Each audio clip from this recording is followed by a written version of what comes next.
SSC 2026 batch, তোমাদের এখন নতুন পরিচয় এইচএসসি 2028 ব্যাচ। অর্থাৎ তোমরা 2028 সালের এইচএসসি ও সমমান পরীক্ষায় অংশগ্রহণ করবে।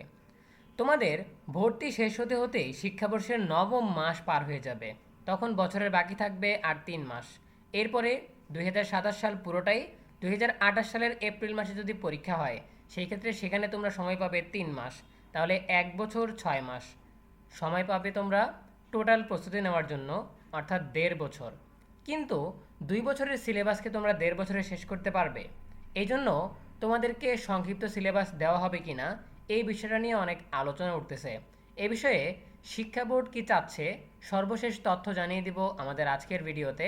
যারা এখনও আমাদের চ্যানেলটিকে সাবস্ক্রাইব করনি, তারা এখনই সাবস্ক্রাইব করে রাখো, তাহলে পড়াশোনার সকল তথ্য এবং পরামর্শ সবার আগে পেয়ে যাবে। প্রিয় শিক্ষার্থীরা, যেটা বলছিলাম যে 1.5 বছরে আসলে 2 বছরের সিলেবাস শেষ করা সম্ভব হয় না। সো আমরা প্রাসঙ্গিক কিছু তথ্য তোমাদেরকে জানিয়ে দিই, তাহলে এই বিষয়টা বুঝতে তোমাদের সহজ হবে। প্রথমেই বোঝাতে চাই যে গত বছর যারা একাদশ শ্রেণীতে ভর্তি হয়েছিল, তাদের ক্লাস শুরু হয়েছিল 15 সেপ্টেম্বর থেকে।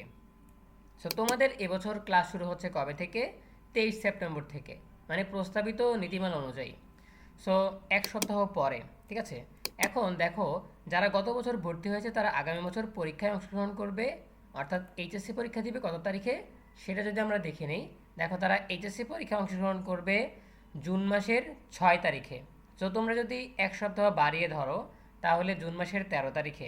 সুতরাং তোমাদের জুন মাসে পরীক্ষা হতে পারে, ঠিক আছে। সো পরীক্ষা তোমাদের পিছিয়ে দেওয়া হবে, যেহেতু তোমরা ভর্তি হয়েছো দেরিতে, পরীক্ষাও পিছিয়ে দেওয়া হবে। জুন মাসে না হলেও হয়তো 1-2 মাস কমিয়ে মে মাসে নিয়ে আসা হতে পারে, এপ্রিল মাসে নিয়ে আসা হতে পারে। তারপরও কিন্তু তোমাদের পরীক্ষা দেওয়া সম্ভব হবে। সো জোর সম্ভাবনা রয়েছে জুন মাসেই পরীক্ষা নেওয়ার। এখন এটা তোমরা বুঝতে পারতেছো যে গত বছর যারা ভর্তি হয়েছে তারা পূর্ণ সিলেবাসে পড়াশোনা করেই জুন মাসের 6 তারিখে পরীক্ষা দিচ্ছে। তাহলে তোমাদের ক্ষেত্রেও যদি জুন মাসে পরীক্ষাটা নেওয়া হয়, সেই ক্ষেত্রে কোনো অসুবিধা হবে না, ঠিক আছে। সো এই জন্য আমরা প্রথম সম্ভাবনা তোমাদেরকে বুঝিয়ে দিলাম যে তোমরা সংক্ষিপ্ত সিলেবাস পাচ্ছ না। আরও একটা বিষয় বুঝিয়ে দিই, সেটা হচ্ছে দেখো, এখানে এনসিটিভি থেকে প্রত্যেকটা বছরের, দেখো এসএসসি আর এইচএসসি যে পুনর্বিন্যাসকৃত পাঠ্যসূচি ছিল সেগুলো এখানে দেওয়া আছে। দেখো 2022 সালে, 2021 সালে, 2023 সালে, 2024 সালে এবং সবশেষে 2025 সালে সংক্ষিপ্ত সিলেবাস ছিল। সো এই সংক্ষিপ্ত সিলেবাস কেন দেওয়া হয়েছিল তোমরা জানো যে 21-এ আমরা দেখেছি যে এইচএসসি পরীক্ষা, 21-এ করোনা আসার পরপরই এইচএসসি পরীক্ষা হয়েছিল, সেজন্য এটা দেওয়া হয়েছে। সো করোনার কারণে শিক্ষার্থীরা ক্লাসে অংশ নিতে পারে নাই, ঠিক আছে, পড়াশোনা ঠিকমতো করতে পারে নাই, পাঠদান ব্যাহত হয়েছিল। এই জন্য কিন্তু দেওয়া হয়েছিল সংক্ষিপ্ত সিলেবাস। আবার যারা পরবর্তী বছর গেল, তারা আবার ফার্স্ট ইয়ারে ক্লাস করতে পারেনি ঠিকমতো, এই জন্য তাদের সংক্ষিপ্ত সিলেবাস দেওয়া হলো।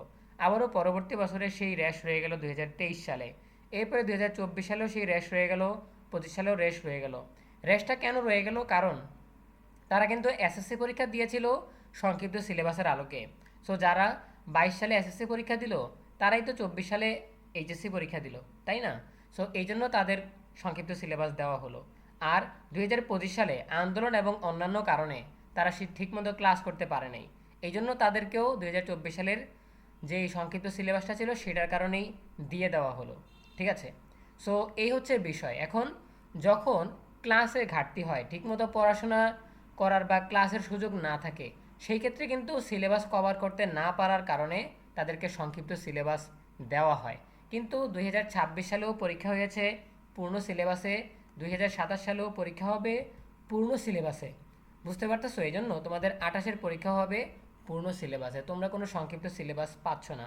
এখন যেহেতু তোমরা সেপ্টেম্বর মাসে গিয়ে ক্লাস শুরু করবে, এজন্য জুন মাসের দিকে তোমাদের পরীক্ষা শুরু হতে পারে। তবে শিক্ষামন্ত্রীর চাপাচাপিতে 2-1 মাস এগিয়ে আনা হতে পারে, সেটা হচ্ছে সময় সাপেক্ষ বিষয়। তবে একটা বিষয় নিশ্চিতভাবে আমরা বলে দিচ্ছি যে সংক্ষিপ্ত সিলেবাসের আশায় থেকে লাভ হবে না, তোমাদের পূর্ণ সিলেবাসেই বা সম্পূর্ণ সিলেবাসের আলোকেই পরীক্ষা নেওয়া হবে, সেভাবেই তোমাদের পড়াশোনা করতে হবে, ঠিক আছে। তো তোমরা যে পরীক্ষা দিয়েছো সেখানে কিন্তু আবার একটা খটকা রয়ে গেল, সেটা হচ্ছে তোমরা বইয়ের অর্ধেক পড়েছো। অর্থাৎ 2026 সালের এসএসসি পরীক্ষা হয়েছে সংক্ষিপ্ত সিলেবাসের আলোকে। এখন আমরা দেখেছিলাম যে 2022 সালের যে এসএসসি পরীক্ষার্থীরা 2023 সালের যে এসএসসি পরীক্ষার্থীরা তারা কিন্তু তারা পেয়েছিল সংক্ষিপ্ত সিলেবাস। তাদের এইচএসসি পরীক্ষাও হয়েছিল সংক্ষিপ্ত সিলেবাসে 2024-2025। এখন সেই অনুযায়ী তোমাদের একটা সম্ভাবনা রয়েছে যে তোমাদেরকেও সংক্ষিপ্ত সিলেবাস দেওয়া হতে পারে কি না। কারণ এখানে একটা মানবিক বিষয় দাঁড়ায়, সেটা হচ্ছে যে তোমরা যেহেতু নবম দশম শ্রেণীর সিলেবাস অর্ধেক পড়াশোনা করেছো, বাকি অধ্যায়গুলো পড়ো নাই, এই জন্য ওই অধ্যায়গুলোর উচ্চতর যেই বিষয়গুলো থাকবে, উচ্চতর বিষয়বস্তু থাকবে ইন্টারমিডিয়েটে বা কলেজে বা উচ্চ মাধ্যমিকে, সেগুলো তোমাদের কিন্তু বুঝতে অসুবিধা হবে, কারণ সেই অধ্যায়গুলো সম্পর্কে তোমাদের বেসিক ধারণা নেই। ঠিক আছে? সো এই জন্য এই মানবিক দিকটা বিবেচনা করলে তোমরা আসলে এই ক্ষেত্রে সংক্ষিপ্ত সিলেবাস পেতে পারো। তবে আমার মনে হয় এইটুকু কারণে হয়তো দেওয়া হবে না। সো এটার জন্য যদি তোমরা সংক্ষিপ্ত সিলেবাস পেতে চাও তাহলে তোমাদেরকে শুরু থেকেই সোচ্চার হতে হবে যে আমরা নবম দশম শ্রেণীতে বইয়ের অর্ধেক পড়েছি। সো বাকি অর্ধেক যেহেতু আমাদের আয়ত্তের বাইরে, বেসিকটুকু আমাদের জানা নেই, এই জন্য আমাদেরকে যদি উচ্চ মাধ্যমিকের ওই সব বিষয়বস্তুগুলো বাদ দেওয়া হয়, অর্থাৎ সিলেবাস পুনর্বিন্যাস করা হয়, সেই ক্ষেত্রে আমাদের জন্য সুবিধা হবে, এরকম দাবি আগে থেকেই থাকতে হবে। ঠিক আছে? সো আমি বিষয়গুলো ব্যাখ্যা করলাম যে দুইটা কারণ রয়েছে যেই কারণগুলোতে তোমরা আসলে সংক্ষিপ্ত সিলেবাস পাবে না। আর সবশেষে আলোচনা করলাম যে বিষয়টা, সেই বিষয়ের আলোকে তোমরা সংক্ষিপ্ত সিলেবাস পেতে পারো, যে যদি সংক্ষিপ্ত সিলেবাস যদি দেওয়া হয় তাহলে কিন্তু তোমাদের পরীক্ষাটা যথাসময়ে নিয়ে আসা হবে। অর্থাৎ এপ্রিল মাসেই পরীক্ষা নিয়ে নেওয়া হবে, বা শিক্ষামন্ত্রী যেই পরিকল্পনা করছেন যে ডিসেম্বরের মধ্যেই এসএসসি এইচএসসি শেষ হয়ে যাবে, তাহলে কিন্তু তোমাদের সংক্ষিপ্ত সিলেবাস দেওয়া হলে সেই এক্সপেরিমেন্ট তোমাদের ব্যাচ থেকে শুরু হতে পারে। তো সবগুলো বিষয় আমরা আগে থেকেই বলে দিলাম যাতে তোমরা একাদশ শ্রেণীর পড়াশোনা শুরু করার আগেই এই বিষয়গুলো ভালোভাবে বুঝতে পারো। ঠিক আছে? সো আশা করি তোমরা বুঝতে পেরেছো। এরপরও তোমাদের যদি কোনো প্রশ্ন কিংবা মতামত থাকে সেটা কমেন্টে জানিয়ে দাও। ঠিক আছে? সো যখন আসলে তোমাদের ক্লাসগুলো শুরু হবে, যখন বিষয়ভিত্তিক সিলেবাসগুলো চলে আসবে, অর্থাৎ বইয়ের কোন কোন অংশগুলো পড়তে হবে, এরপরে তোমাদের বিষয় কাঠামো, প্রশ্ন কাঠামো যখন চলে আসবে, তখন এই বিষয়গুলো সামনে আসবে।